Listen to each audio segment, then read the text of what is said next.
5 skirsnis. Šis atrodė grėsmingai. Ėmė eiti jo link. Jis stumdė žmonės, skubantys į 9 ar 10 peronus. Haris paspartino žingsnį. Tikriausiai plosėsi tą barjerą ir bus po visam. Užsigulęs ant vežimėlio pasileido bėgti, barjeras vis artėjo, jis neįstengs sustoti. Vežimėlis nebeklauso, liko gal žingsnis, prieš atsitrenkdamas užsimerkė. Tačiau nieka neatsitrenkė, jis tebebėgo, atsimerkė. Prie perono prisigrūdusių žmonių stovėjo skaisčiai raudonas garvežys. Lentelė viršum kelio skelbė Hogvarsto ekspresas 11 valanda. Atsigręžęs Haris vietoj bilietų barjero išvydo kalstytos geležies arką ir žodžius 9 su 3/4 peronas. Jam pavyko. Viršum besišnekučiuojančių žmonių draikėsi garvežio dūmai, o tarp kojų šmaižiojo visokiausio plauko katės. Tam šurmuly, aplinkui brūkšint lagaminams, tarp savęs piktai ūkavo pelėdos. Pirmose keliuose vagonuose karaliavo moksleiviai. Vieni iškišę galvas pro langus kalbėjo su namiškiais, kiti pešėsi dėl vietų. Haris stūmė tolin savo vežimėlį ieškodamas tuštesnio vagono. Pralenkė apskritaveidį berniuką, kuris skundėsi: "Senelė, aš ir vėl pamečiau rūpužę." "Ak, nevilė," atsidusėjo senutė. Būrelis mokinių buvo apspitę vaiką virvutėmis susuktais plaukais. "Ily, duok pažiūrėti, būk geras." Berniukas atvožė dėžutę, kurią laikė rankoje. Visi ėmė spiegti, šaukti, nes kažkoks padaras kyštelėjo iš dėžutės ilgą plaukuotą kojelę. Haris spraudėsi toliau, į traukinio gale rado pustuštę kupė. Pirmiausia, jis įnešė Hedvigą ir ėmė kelti lagaminą. Bandė užstumti jį ant laiptelių, bet nevaliojo ir lagaminas porą kartų skaudžiai prispaudė jam koją. "Gal padėti?"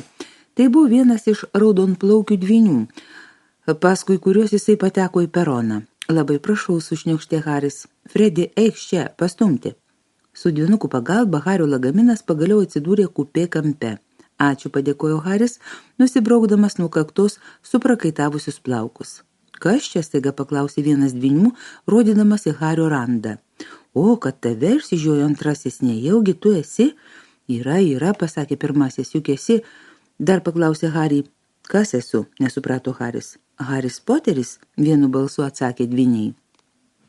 Jis susivokė. "Haris, tai ir aš, taip esu." Abu berniukai išplėtė akis ir Haris tirštai užraudo. Staiga jo džiaugsmui pro vagono duris pasigirdo balsas: "Fredi, Džordžai, ar jūs čia?" "Tuoj, mama." Dar žvilgtelėję į Harį, dvyniai šoko iš traukinio. Haris atsisėdo prie lango taip, kad jo nematytų, bet pats galėtų girdėti, ką perone kalba raudonplaukių šeiminėlį. Mama išsitraukė nosinę. "Roni, kažkuo išsitepė nosį." Jaunėlis mėgino ištrūkti, bet mamelė sugriebė ir ėmė trinti jam nosies galiuką. "Mam, paleisk." Jis šiaip taip išsivadavo. Almazius kul įkiso nosytę, nusišaipė vienas dvynys. "Užsičiauk," burbtelėjo Ronis. "Kur Persis?" paklausė motina. "Ateina."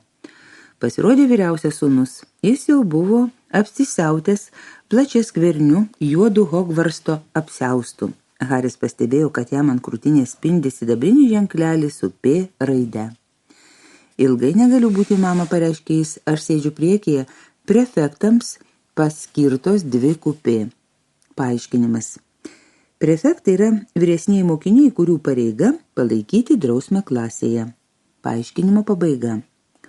"O nejaugi tu prefektas, Persi?" apstulbo vienas dvynys. "Galėjai pasakyti, mes net nenumanėm." "Pala, man rodos prisimenu, kad jis kažką minėjo," prabilo antrasis, "vieną kartą." "O gal 2? "Palaukit, visą vasarą." "Oi, nutilkit," susiraukė prefektas Persis.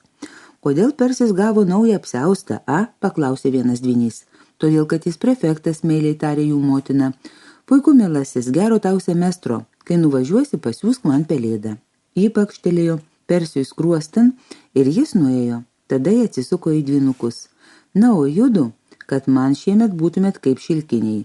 Jei dar nors vieną pelėdą atneš skundą, kad jūs išsprogdino tualetą arba išsprogdinom tualetą, gyvenime nesam išsprogdinę tualeto." "Žinai, gera mintis, mama, ačiū." Niekiek nejuokinga ir paglobokit Ronį. Nesirūpink, mažulis, Ronis su mumis kaip už mūro. Užsičiauk, vėl pasakė Ronis. Jis buvo beveik vienodo ūgio su dvyniais, nuo nosies galiukas pritrintas mamos tebe buvo paraudęs. Mama, atspėk, su kuo mes traukinyje ką tik susipažinom. Haris staigiai loštelėjo atgal, kad anie jo nepamatytų. Pažinai tą juodaplaukį berniuką, kuris stovėjo netoli mūsų. Žinai, kas jis toks? Kas? Haris Poteris. Haris išgirdo mergytės balselį. Oi, mama, ar galima įlipti traukinį ir pasižiūrėti? Mama, leisk. Jau matei jį, Džinė, bet to vargšas berniukas nėra koks žvėrelis zoologijos sode, kad jį spoksotumėt. Ar neapsirikai Fredi, iš kur žinai? Paklausiau, mačiau jo randą, jis tikrai turi randą, panašų į žaibą. Vargšiukas, nenuostabu, kad vienas. Aš ir nusistebėjau, o jis taip mandagiai paklausė, kaip patekti į mūsų peroną. Nesvarbu, manai jis prisimena, kaip atrodo pati, žinai kas? Berniukų motina staiga rūsčiai susiraukė. Draudžiu tau jį klausti, Fredi, nedrįsk, lyg pirmo mokslo metų dieną jam derėtų šitai priminti. Gerai, nepotok. Nuskardėjo švilpukas. Mikliau, šūktelėjo mama ir visi trys berniukai įsikabarojo į traukinį. Jie persisvėrė pro langą, kad mama pasiektų pabučiuoti. Sesutė pravirko. Nežliumk, Džinė, siūsim tau pulkus pelėdų. Nusiūsim tau Hogvarsto klozeto dangtį. Džordžiai, mes tik juokaujam, mama. Traukinys pajudėjo. Haris matė, kaip moja berniukų mama, o jų sesutė ir juokdamas ir verkdama bėga paskui traukinį, bet jam įsibėgėjus sustoja ir ima mojuoti rankelę. Traukiniui darant posūkį, Haris žiūrėjo, kaip mergytė su mama išnyksta už kampo. Pro langą lėkė namai. Harį užlėjo jaudulys. Nežinojo, kas jo laukia, bet vis tiek turėtų būti geriau už tai, ką palieka. Atsivėrė kupė duris ir įlindo jauniausias raudonplaukis. Ar čia užimta, paklausė, rodydamas į sėdynę priešais Harį. Visur užsėsta. Haris papurtė galvą ir berniukas atsisėdo. Jis pasižiūrėjo Harį ir greit nusisuko į langą, apsimesdamas, kad bendrakeleivis niekiek nerūpi. Haris pamatė, kad jo nosis tebėr ištepta. Labas, Roni. Sugrįžo dvyniai. Klausyk, mes einame vidurinį traukinio. Lee Jordanas turi milžinišką tarantulą. Gerai, murmtelėjo Ronis. Hari, tarė kitas dvynys. Ar mes susipažinome?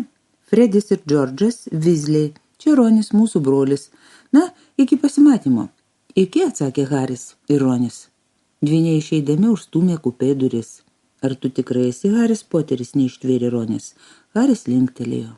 O, matai, aš pamaniau, kad tai tik įprastas Fredžio ir Džordžo pokštas, pasakė Ronis. Ir tu iš tikrųjų turi, supranti. Jis parodė Hario kaktą. Haris nubraukė plaukus, kad matytųsi randas. Ronis net išsižiojo. Tai čia pats žinai, kas tau šitaip? Taip, bet aš neprisimenu. Ničnieko? Nekantrai paklausė Ronis. Na, prisimenu žalią šviesą, bet daugiau nieko. Nutęsė Ronis. Ilgai spoksojo į Harį. Paskui lyg ūmiai susigriebęs, jog negražu taip daryti, ėmė žiūrėti pro langą. Ar tavo šeimoje visi burtininkai, paklausė Haris. Jam Ronis rūpėjo ne mažiau kaip anam jis.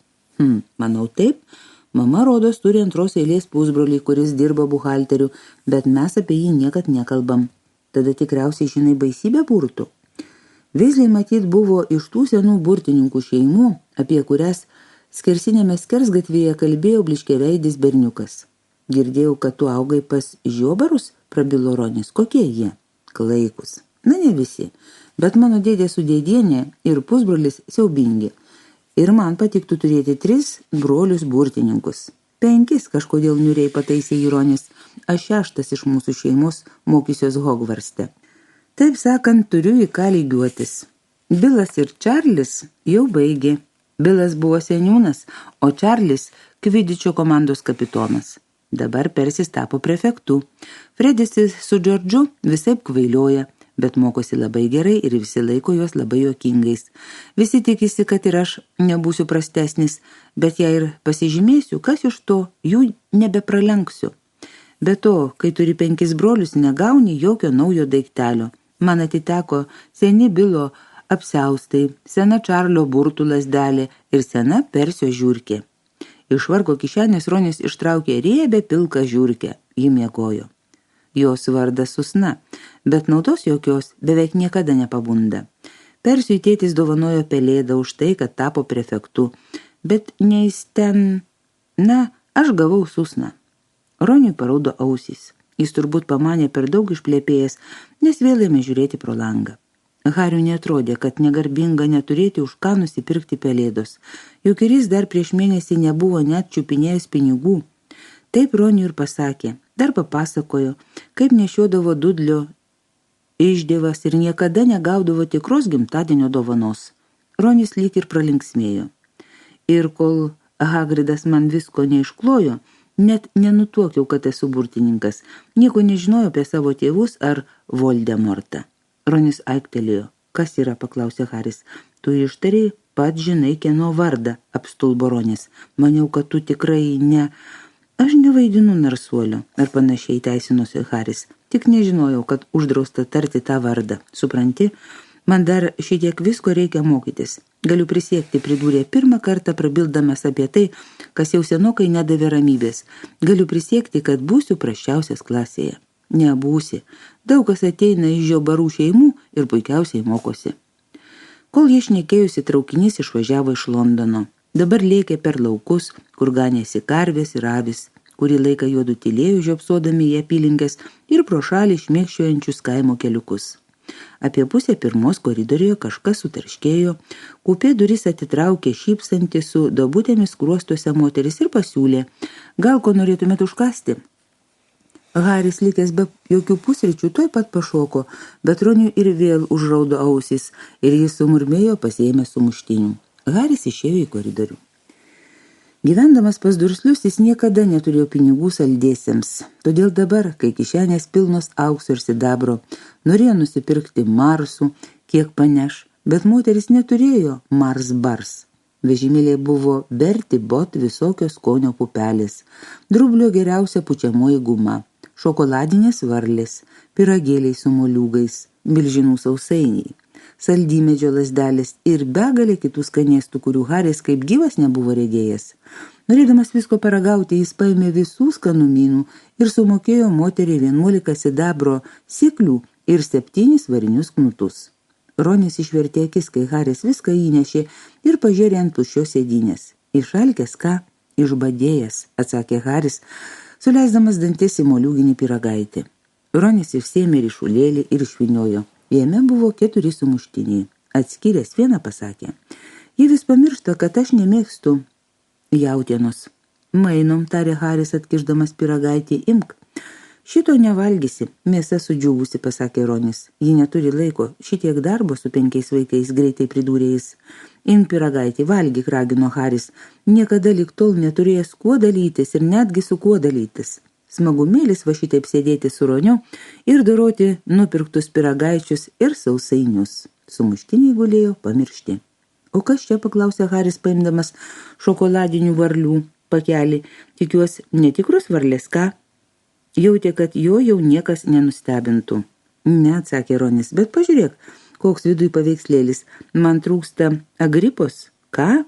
Oi, tu aišku nežinai. Šokoladinėse varlėse būna įdėtas paveikslėlis. Mes juos renkame. Garsiuosius burtininkus ir raganas. Turiu apie 500. Trūksta Agripos ir Ptolemajo. Haris atviniojo vieną varlę ir išėmė paveikslėlį. Jame buvo vyro veidas.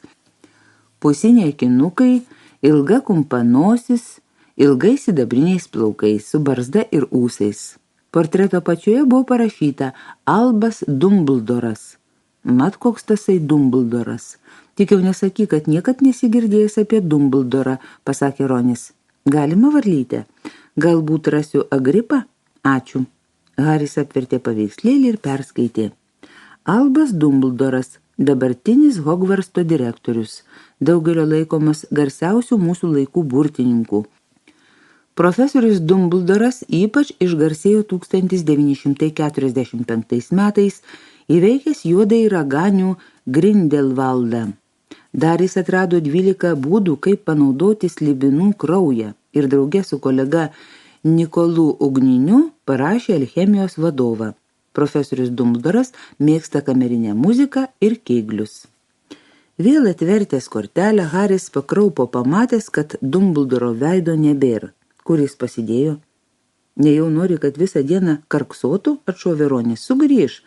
Ne, vėl pakliuvo ragana karalienė Morgana, o aš jau turiu 6. Nori? Gali pradėti rinkti. Ronio žvilgsnis nuslydo prie dar neišvyniotų šokolado varlių. Vaišinkis, pasakė Haris, bet žinok, žiobarų pasaulyje žmonės iš fotografijų niekur neišeina. Tikrai? Ką, visai nejuda, nusistebėjo Ronis. Fantastika. Haris neteko amo, kai Dumbledoras vėl šmukštelėjo į paveikslėlį ir šyptelėjo jam. Roniui labiau rūpėjo valgyti varles, o ne žiūrinėti garsiųjų burtininkų ir raganų atvaizdus, bet Haris negalėjo akių atitraukti. Netrukus jau turėjo ne tik Dumbledorą su Morgana, bet ir Hengistą Woodcroftietį, Alberiką Granjeną, Kirkę, Paracelsą ir Merliną. Kai pagaliau atsiplėšė nuo druidės Kliodnus, rakinėjančios nosį, atidarė visokio skonio pupelių pakelį. Su šitais atsargiau, įspėjo Ronis, nes jos tikrai visokio skonio. Supranti, būna ir įprastų, šokoladinių, mėtinių ar marmeladinių, bet gali pasitaikyti špinatų, kepenų ir žarnokų skonių. Džordžas giriasi kartą perkandęs snarglinę. Ronis paėmė žalią pupelę, apžiūrėjo ir atsargiai atkando galiuką. Na žinai, briuseliniai kopūstai. Juodu labai linksmai sukramsnojo visokio skonio pupeles. Hariui kliuvo skrebučių, kokoso, troškintų pupelių, braškių, imbiero, žolės, kavos, sardinių skonio. Jis net išdrįso prakasti keistai pilką pupelę, kurios Ronis ne už ką neėmė, ir jį pasirodė pipirinė. Pro šalį lekiantys vaizdai darėsi atšiauresni. Neliko dailių laukų kvadratų. Už lango tamsavo miškai, vingiavo upės, dunksojo tamsžalės kalvos. Į duris pabeldė ir ėjo apskritaveidis berniukas, kurį Haris matė 9 su 3/4 perone. Jis buvo apsiašarojęs. Atsiprašau, tarė, ar kartais nematėt mano rūpužės? Kai juodu papurtė galvas, jis pravirko. Pamečiau, ji man dingsta ir dingsta. Nieko atsiras, pagodė Haris. Galbūt, jei netyčia pamatytumėt, ir išėjo. Nesuprantu, ko jis taip nerimauja, pasakė Ronis. Jei man būtų nupirkta rūpužė, kuo greičiau pasistengčiau ją pradanginti, bet aš turiu susną, todėl tyliu. Žiurkė tebesnaudė Roniui ant kelių. Net nesuprasi, gyva ar pastipusi, pyktelėjo Ronis. Bandžiau vakar padaryti ją geltoną, vis būtų įdomiau, bet burtai neveikė. Tuoj parodysiu, palauk. Pasiknysęs lagamine išsitraukė labai prastą, vietomis šeberkščiuotą burtų lazdelę. Viename jos gale kažkas bolavo. Vienaragio plaukas baigė išlysti, bet nesvarbu. Jis nespėjo mostelėti lazdelę, kai kupiai durys vėl atsivėrė. Grįžo rūpužę praradęs berniukas, bet jau su mergaitė. Ji vilkėjo naująjį Hogvarsto apsiaustą. Ar nematėt rūpužės? Nevilis ją pametė, paaiškino ji. Turėjo valdingą balsą, rudų plaukų kupetą ir didelius priekinius dantis. Jau sakėm, kad nematėm, pasakė Ronis, bet mergaitė nesiklausė, žiūrėjo į lazdelę jo rankoje. O, nejau ketini burti. Nagi parodyk. Jie atsisėdo. Ronis atrodė sutrikęs. Gerai, kostelėjo. Sviestas, pienas, saulės vonios, tegul žiurkė bus geltona. Jis mostelėjo lazdelę, bet nieko neįvyko. Susna tebe buvo pilka ir ramiausiai parpė. Ar čia tikras užkeikimas, paklausė mergaitė. Nelabai padeda, ką? Dėl įdomumo pabandžiau keletą paprastučių užkeikimų ir man pavyko. Mano šeimoje nėra nė vieno burtininko. Taip nustebau gavusi laišką, bet labai apsidžiaugiau. Aišku, girdėjau, jog tai geriausia burtų mokykla. Aišku, jau išmokau atmintinai visus privalomus vadovėlius, bet tikiuosi, to bus negana. Tarp kitko aš Hermiona. Įkyrėlė, o jūs kas tokie išbėrė jį kaip žirnius? Haris pažiūrėjo į Ronį ir iš jo išraiškos su palengvėjimu suprato, kad tas irgi vadovėlių neiškalęs atmintinai. Aš Ronis Weasleys, burbtelėjo Ronis. Haris Poteris, prisistatė Haris. Nejaugi. Aišku, aš viską žinau apie tave. Turiu keletą knygų papildomam skaitimui. To aprašytas veikaluose naujausių laikų magijos istorija. Juodosios magijos keliai ir klystkeliai. Ir didieji 20 amžiaus magiški įvykiai. Ką tu sakai? Priblokštas paklausė Haris. Vaja, nejaugi nežinojai, tavim dėta viską būčiau užsiaiškinusi, tarškėjo Hermiona. Ar žinot, kuriame koledže mokysitės? Aš pasiklausinėjau ir tikiuosi, kad pakliūsiu į grifų gūžtą. Atrodo geriausias, girdėjau, pats Dumbledoras tenai mokėsi. Tačiau ir varno nagas galbūt neblogai. Na, bet verčiau einam ieškoti Nevilio rūpužės. Žinote ką, judu verčiau persirenkit, tikriausiai greit atvažiuosime. Ir ji išėjo nusivesdama rūpužę praradusi berniuką. Nesvarbu, kokiam koledže mokytis, kad tik ne su ja, atsiduso Ronis ir numetė lazdelę lagaminan. Kvailas užkeikimas. Džordžas man jį davė. Dedu galvą, žinojo, kad nesąmonė. Kokiam koledže bus tavo broliai, paklausė Haris. Grifų gūžtoje, atsakė Ronis ir vėl paniuro. Mama su tėčiu irgi ten mokėsi. Nežinau, ką jie pasakys, jei aš tenai nepakliūsiu. Nemanau, kad varno nagas būtų labai blogai, bet jeigu mane įkiš į klastūnyną, tai koledžas, kuriame mokėsi pats žinai kas. Aha, liūdnas klestelėjo ant sėdynės Ronis. Žinai, sausnos ūsų galiukai lyg ir švieselėsni, tarė Haris, norėdamas atitraukti Ronio mintis nuo koledžų. O ką veikia tavo broliai baigę mokyklą? Haris neįsivaizdavo, ką gali veikti burtininkas baigęs mokslus. Čarlis Rumunijoje studijuoja slibinus, o Bilas Afrikoje kažką veikia komandiruotas Gringotso banko.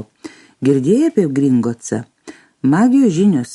Tiek prirašė, bet pas žiobarus turbūt jau negalima užsiprenumeruoti. Kažkas bandė išplėšti ypač saugomą seifą. Haris išvertė akis. Tikrai? Ir kas nutiko plėšikams? Nieko. Štai kodėl tokia didelė naujiena. Jų nesugavo. Tėtis sako, kad Gringstonan įsilaužti gali tik labai galingas juodasis raganius, bet tie plėšikai net nieko nepaėmė, vakas keiščiausia. Ką tu visi bijo, kai kas panašaus nutinka, kad nebūtų pat žinai kieno darbas? Haris galvojo. Kai tik išgirsdavo pat žinai kieno vardą, jį nusmelkdavo baimė. Turbūt todėl, kad jis pamažu įžengė į burtų pasaulį, bet buvo daug geriau, kai galėjai ramiai ištarti Voldemortas. Kurioj kvidičio komandoje žaisi, paklausė Ronis. Kad aš nežinau, prisipažino Haris. Ką, nustebo Ronis? Palauk, pamatysi, koks nuostabus žaidimas. Ir jis puolė aiškinti apie 4 kamuolius ir 7 žaidėjų pozicijas. Papasakojo garsiausias rungtynes žiūrėtas su broliais ir kokios šluotos norėtų, jei tik turėtų pinigų. Hariui klausantis apie painiausią žaidimo taisyklės, kupė durys vėl atsidarė, bet šį kartą pasirodė ne Nevilis, rūpužę praradęs berniukas, ir ne Hermiona. Įžengė 3 berniokai. Haris bemet pažino, kad vienas yra blyškiaveidis matytas Madame Malkin drabužių parduotuvėje. Jis žiūrėjo į Harį daug smalsiau negu tada skersinėme skersgatvyje. Ar tiesa, paklausė? Visas traukinys ūžė, kad šioje kupėje sėdi Haris Poteris. Vadinasi, tai tu? Taip, atsakė Haris, žvelgdamas į kitus 2 svečius. Jie buvo tikri drimbos ir atrodė itin bjaurūs tipai. Stypsojo blyškiaveidžių iš šonų lyg asmens sargybiniai. Čia niurzga, o čia gilys, nerūpestingai tarė blyškiaveidis, pamatęs, kur Haris žiūri. Aš vadinuosi Smirdžius, Drakas Smirdžius. Ronis krenkštelėjo, galbūt bijodamas sukikenti. Drakas Smirdžius dėbtelėjo jį. Ką, tau juokingas mano vardas? Nereikia neklausti, kas tu toks. Tėvas sakė, kad Vizlių giminėje visi raudonplaukiai kanapėti ir apsikrovė vaikais. Jis vėl atsisuko į Harį. Greit įsitikinsi, Poterį, kad kai kurios burtininkų šeimos yra daug geresnės už kitas. Nereikia prasidėti su visokiais pašlemėkais. Aš tau galėsiu padėti išsirinkti draugus. Jis atkišo Hariui ranką, tačiau tas savosios nepadavė. Ačiū, manau pats skiriu, kas pašlemėkai, šaltai pasakė. Drakas Smirdžius neužraudonijo, jo blyškus skruostai vos nusidažė rožinių atspalvių. Tavim dėtas prikaščiau liežuvį, Poterį, lėtai iškošė. Jei nebūsi mandagesnis, baigsi kaip tavo tėvai. Jie irgi nesuprato, kas jiems naudinga. Dar pasitrainiok su tokiais padugniem kaip Vizlį ir Hagridas, pamatysi, kas bus. Haris ir Ronis atsistojo. Ronio veidas liepsnojo, kaip ir jo plaukai. Pakartok. Ar tik nelendat muštis, nusivėpė Smirdžius. Jeigu tučto jau neišsineždinsi, tarė Haris, kur kas drąsiau negu jautėsi. Bet vis dėlto Niurzga ir Gilys buvo daug didesni už jį ir Ronį. Bet mes, berniukai, niekiek nenorim išeiti, ar ne?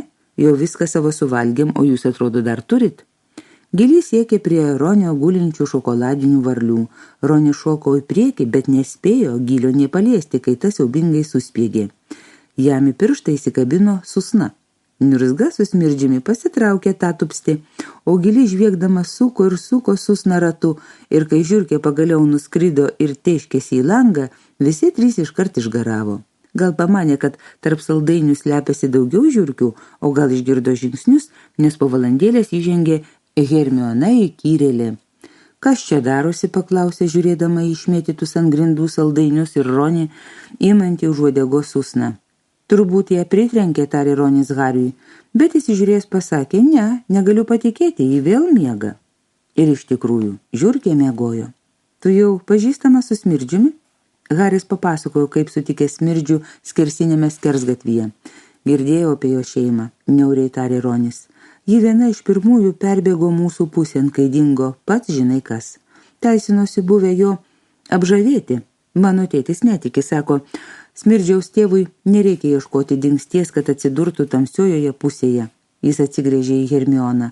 Ar galim kuo padėti? Verčiau paskubėkit ir apsivilkit apsiaustus. Aš buvau garvežį pas mašinistą, sakė, kad jau beveik atvažiavom. Betgi jūs pešėtės, ar ne? Prisivirsit košės, dar nepasiekė mokyklos. Susna pešėsi, ne mes, išsišiepė Ronis. Gal išeisi, kol mes persirengsim? Gerai, aš atėjau tik todėl, kad visi elgėsi kaip visiški vaikai, laksto koridoriais it patrakę. Su panieka metė Hermiona. O tavo nosis paišina, ar žinai? Ronis išlydėjo ją piktų žvilgsnių. Haris žiūrėjo pro langą. Temo. Po raudonų dangum tamsavo kalnai ir miškai. Traukinys lyg ir lėtino greitį. Abu su Roniu nusivilko striukes ir užsitraukė ilgus juodus apsiaustus. Roniui buvo trumpokas, iš po jo baltavo sportbačiai. Traukinyje nuskambėjo balsas. Po 5 minučių atvykstame į Hogvarstą. Bagažą prašom palikti vagonuose, jis bus nugabentas atskirai. Hariui net bloga pasidarė. O Ronio veidas po strazdanomis išbalo. Jie susikišo į kišenės likusius saldainius ir išėjo į koridorių, kur buvo sausakimša keleivių. Ir štai traukinys sustojo. Visi spraudėsi prie durų ir lipo į nedidelį tamsų peroną. Haris sudrebėjo nuo vakaro žvarbos. Staiga mokiniams virš galvų susiubavo žibintas ir pažįstamas balsas pašaukė. Pirmakursiai, eikite čionai. Kur tu, Hari? Viršum galvų jūros šypsojosi didelis barzdotas Hagrido veidas. Drožiam su manim. Daugiau pirmakursių yra? Žiūrėkit, kur einat. Pirmakursiai, paskui mane. Slidinėdami ir klupinėdami siaurų skriaudžių takų, jie nusekė paskui Hagridą. Iš abiejų šonų buvo tokia juoda tamsa, kad Haris pamanė, jog tenai storų medžių siena. Vaikai beveik nekalbėjo, tik Nevilis amžinai, pametanti savo rūpužę, porą sykių šniurkštelėjo. Tuoj išvysit Hogvarstą, pasakė per petį Hagridas. Va, už to vingio. O, nuaidėjo balsų choras. Siaurasis takas staiga įsirėmė į platų juodą ežerą.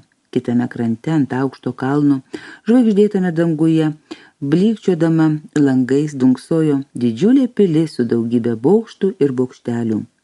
Lipat nedaugiau kaip po 4, parodė Hagridas į ištisą laivyną nedidelių valtelių prie kranto.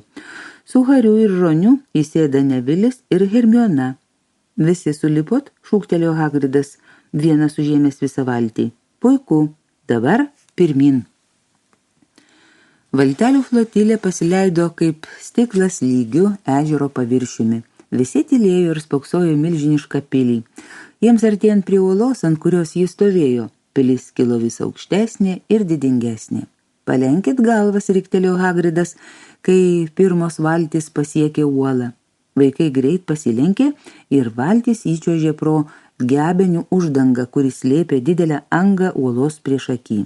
Dabar jie plaukė tamsių tunelių, kuris regis ėjo po pilimi ir pagaliau pasiekė lyg ir po žeminę prieplauką, išlipo ant akmenų iš žvirgždo. Ei tu, ar ne tavo rūpužė, riktelėjo Hagridas, tikrindamas valtis, kai visi išsiropštė iš jų. Trevorai, džiaugsmingai sušuko Nevilis, atkišdamas rankas. Paskui visi nutrepsėjo akmens koridoriumi, paskui Hagrido žibintą ir galiausiai atsidūrė pilies šešėlyje ant švelnios rasoto žolės.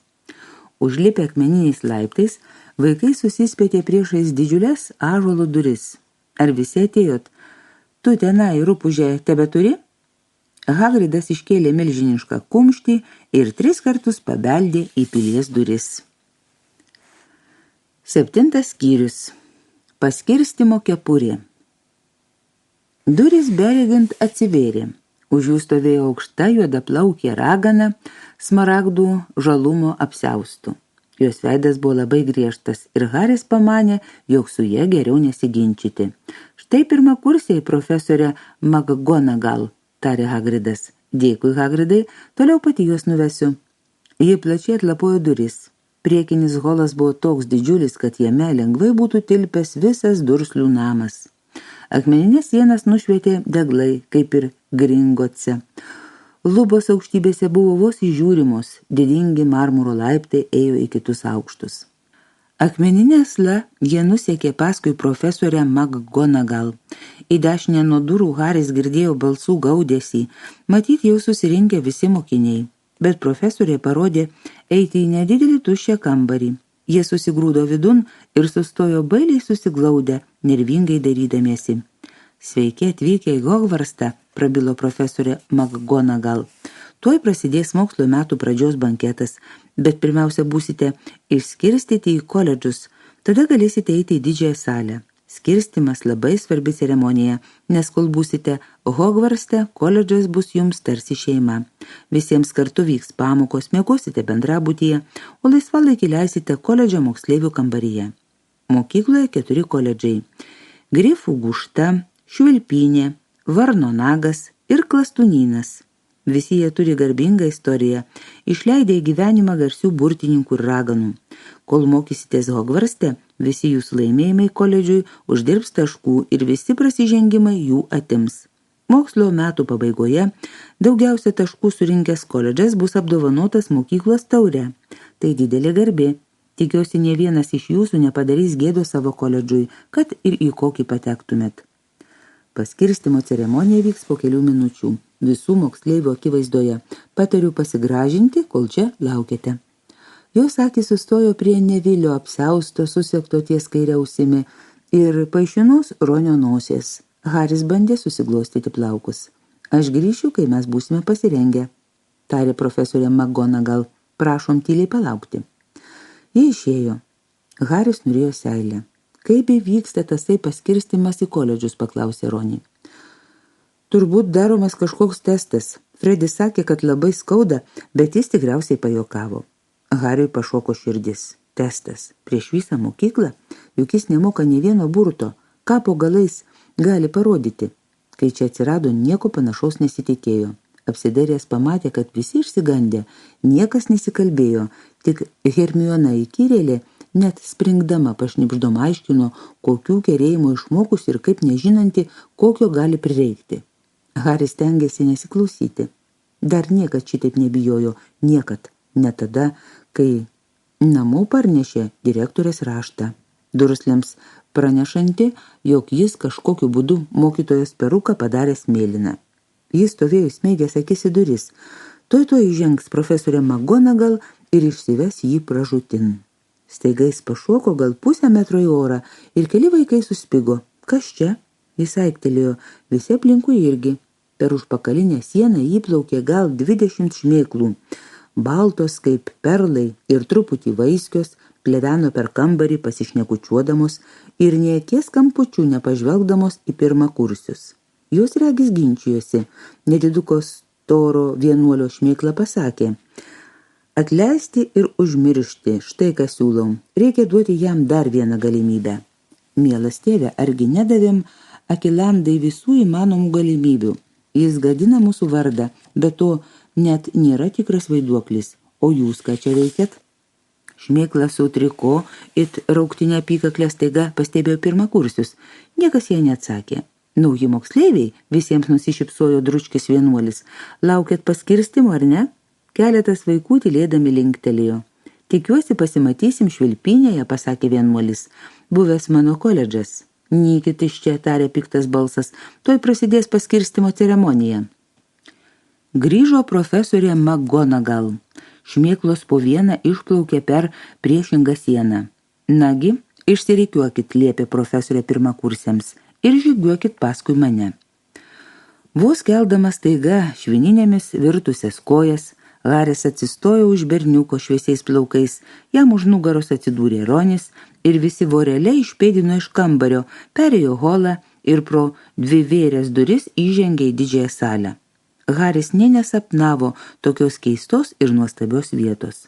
Salę apšvietė tūkstančiai žvakių plevenančių aukštai ore viršum 4 ilgų stalų, kuriuos buvo apsėdę moksleiviai.